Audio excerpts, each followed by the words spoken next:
अस्सलाम वालेकुम, welcome to Hareem किसान। नई वीडियो के साथ हाज़िर हैं। आज मैं आपको उन तमाम घरेलू मसाइल का हल बताऊंगी जो कि बाज़ औक़ात हमें लगता है कि ये बहुत नामुमकिन है, लेकिन छोटे छोटे टिप्स हैं जिनको इस्तेमाल में लाते हुए हम उसे घरेलू मसाइल का हल कर लेंगे। वीडियो को स्टार्ट करने से पहले आप चैनल को सब्सक्राइब कर लें और मुझे वीडियोज़ के नोटिफिकेशन हासिल करने के लिए बेल आइकॉन पर क्लिक करें। Let's start the video. जी, नंबर 1, चॉपर और ब्लेंडर को हर माह थोड़ा सा नमक डालकर 5 मिनट तक चलाएं, छुरियां तेज हो जाएंगी। नंबर 2, अगर सिंक में कचरा जमा हो जाए तो 2 खाने के चमचे सोडा बाइकार्बोनेट यानी कि मीठा सोडा सिंक ड्रेन में डालकर ऊपर से 1 कप सिरका डाल दें।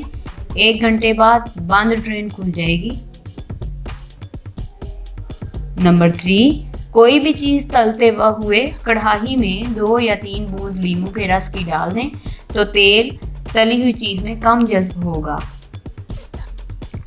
नंबर 4, चमड़े के सैंडल मैले हो जाएं तो तारपीन के तेल से बिल्कुल साफ हो जाएंगे। नंबर 5, डबल रोटी का 1 टुकड़ा लेकर ऑयल पेंटिंग के ऊपर फेरें, पेंटिंग चमक उठेगी। नंबर 5, स्विच बोर्ड को चमकाने के लिए नेल पॉलिश रिमूवर को किसी भी कपड़े या रुई पर लगाकर साफ करें तो वो चमक उठेगा। नंबर 7, फर्श पर अगर रोगन के धब्बे पड़ जाएं तो इन्हें मिट्टी के तेल की मदद से दूर किया जा सकता है। नंबर 8, टूथपेस्ट छालों पर लगाने से छाले ठीक हो जाते हैं।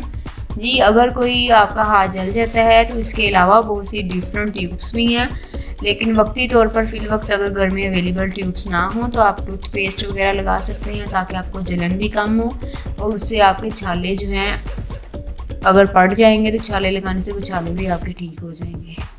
लेकिन इसके अलावा डॉक्टर से ज़रूर रेकमेंड करें।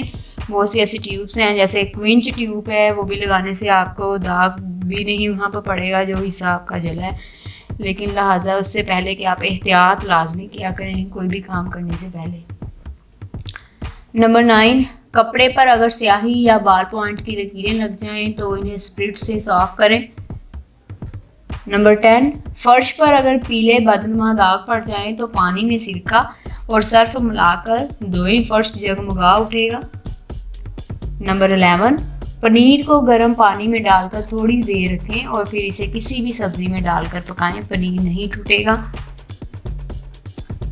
नंबर 12, मेथी की करवाहट दूर करने के लिए इसमें नमक और हल्दी मिक्स करें, कुछ देर रखने के बाद धो लें, करवाहट ख़त्म हो जाएगी। ये मेरा आजमूदा टोटका है।